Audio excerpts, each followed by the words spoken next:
Oi, pessoal, tudo bem? Vocês estão no canal Pensar Direito. Hoje vamos pensar sobre os movimentos sociais de luta pela terra e as políticas públicas para a educação básica nas escolas do campo. A apresentação tem a seguinte divisão: 1. Contexto dos movimentos sociais que lutam pela terra. 2. O que não é um movimento social. 3. O que é um movimento social. 4. Origem dos movimentos sociais. 5. A educação e o campo. 6. No campo, do campo e rural. 7. Território, territorialidade e territorialização. 8. Desafios da educação do campo. 9. Políticas públicas para a educação básica nas escolas do campo. Agora que você já sabe como será a apresentação, bora começar. Mas antes, roda a vinheta.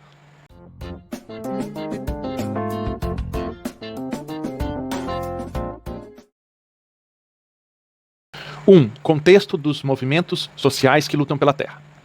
O liberalismo e seu núcleo econômico, o capitalismo, causam diferenciação social, migração e desterritorialização.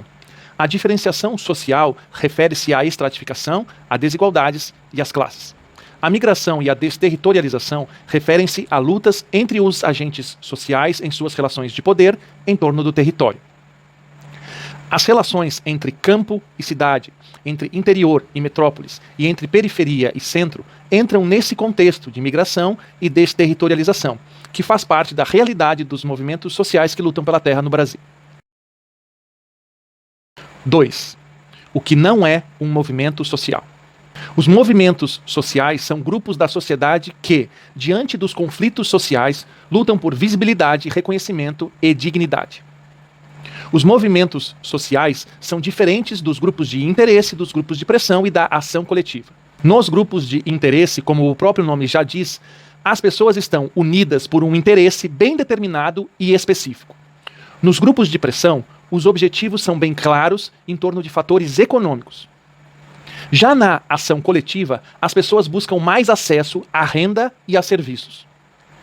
Além disso, os movimentos sociais nada têm a ver com associativismo e nem com partidos políticos. Nada disso entra na definição dos movimentos sociais. No caso dos movimentos sociais da terra, a luta é pela dignidade dos povos do campo, pela reterritorialização, pela educação e por saberes específicos do campo e para o próprio campo. 3. O que é um movimento social?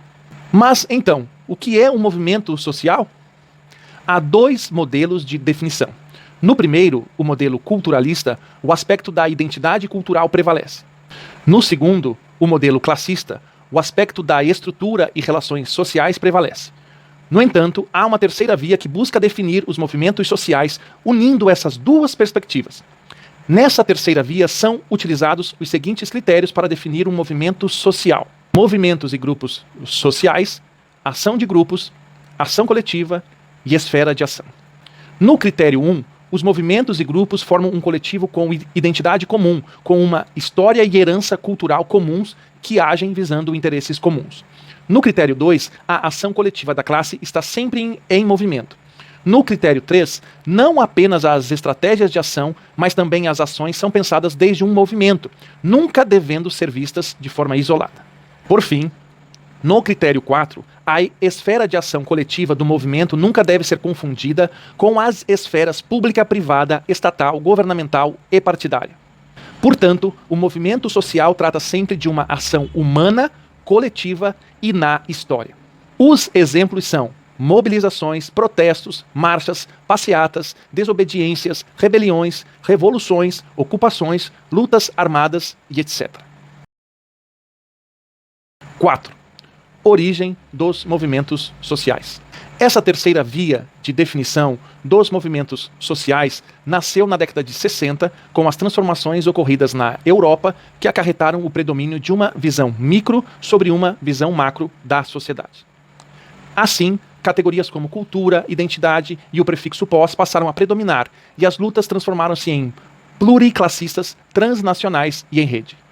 Os exemplos são os movimentos anti-globalização, o Fórum Social Mundial, o MST, os movimentos indígenas, ambientais e o terceiro setor. 5. A educação e o campo. A educação no campo e do campo tem sido uma luta constante de muitos movimentos sociais da terra no Brasil. Em 1997, no primeiro Encontro Nacional de Educadores da Reforma Agrária, o ENERA, organizado pela UNB, vários movimentos se uniram para discutir a educação e o campo. Estavam presentes aí o Movimento dos Trabalhadores Rurais Sem Terra, o MST, o Movimento dos Atingidos por Barragens, o MAB, o Movimento das Mulheres Campesinas, o MMC, a Via Campesina, a CNBB, o Unicef, a Unesco, a Coordenação Nacional dos Quilombolas, a CONAC, o Movimento dos Agricultores e Trabalhadores Rurais, o MATR, movimentos indígenas e o Movimento Nacional dos Pescadores, o MONAP. Uma das reivindicações do ENERA foi reconhecida como política educacional em 2002, quando o MEC reconheceu a educação do campo como direito universal, fundamental e social, sendo dever público. 6. No campo, do campo e rural. Mas é necessário um esclarecimento sobre a educação no campo, a educação do campo e a educação rural. A educação no campo refere-se ao direito à educação reconhecido no lugar em que as pessoas do campo vivem, ou seja, no próprio campo. A educação do campo refere-se à educação das pessoas do campo desde as próprias pessoas do campo, seus saberes, suas necessidades e suas especificidades. Além disso, a educação do campo supera a visão da educação rural, no sentido de que vai além do viés econômico, produtivista e mercadológico da educação rural em direção a uma visão nova da produção, da terra, da sociedade, do ser humano e do desenvolvimento. 7. Território, territorialidade e territorialização. Um outro esclarecimento conceitual refere-se ao conceito de território e territorialidade. A ação humana de um sujeito ou de vários sujeitos em interação produz o território. Já a territorialidade refere-se às transformações técnicas e sociais dos territórios, gerando fenômenos como a desterritorialização e a reterritorialização. Assim, a ação dos movimentos sociais da Terra foi originada pelas transformações da desterritorialização, mas visam causar outra transformação em direção da reterritorialização. 8. Desafios da educação do campo. Um dos grandes desafios da educação do campo atual é articular os vários movimentos sociais de luta pela terra em torno de objetivos comuns.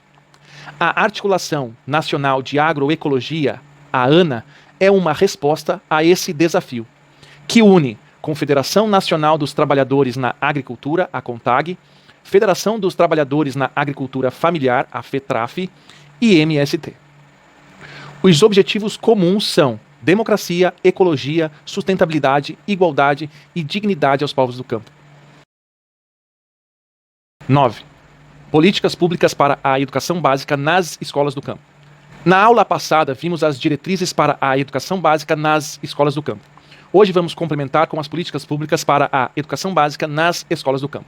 A educação básica nas escolas do campo abrange, de forma multisseriada ou não, a educação infantil, o ensino fundamental, o ensino médio e a educação profissional e técnica integrada ao ensino médio. A educação básica nas escolas do campo é preferencialmente ofertada de modo regular, mas pode ser também de modo especial e pela EJA, sempre nas próprias comunidades rurais, de modo a evitar deslocamentos que deverão ser excepcionais e, nesses casos, oferecido transporte escolar. A educação básica nas escolas do campo é vista como fator de desenvolvimento local e comunitário, em busca de uma vida digna aos povos do campo. A educação básica nas escolas do campo é destinada a agricultores familiares, extrativistas, pescadores artesanais, ribeirinhos, assentados e acampados da reforma agrária, quilombolas, caiçaras, indígenas, dentre outros. A educação básica nas escolas do campo é competência colaborativa dos entes federativos do Brasil, que devem dialogar com as comunidades envolvidas, visando dar o apoio pedagógico e alcançar as condições mínimas de infraestrutura para sua oferta, em termos de materiais e livros didáticos, equipamentos, laboratórios, bibliotecas, áreas de lazer e desporto e transporte escolar. Conquistar essas condições de funcionamento em termos de infraestrutura é mais um desafio para as escolas do campo. Nossa próxima e última aula é dia 27 de maio, na qual vamos trabalhar o Pronera, cuja leitura está disponível aqui abaixo na descrição do vídeo. Não esquece de ir lá no blog e fazer o trabalho da aula de hoje. Você já sabe, né? Responde o questionário e clica em enviar. Ah, e se você aprendeu algo aqui hoje, curte o vídeo e cola no canal com sua inscrição. Até breve, nos vemos nos próximos vídeos. Tchau, sumam da minha frente e bons estudos sempre.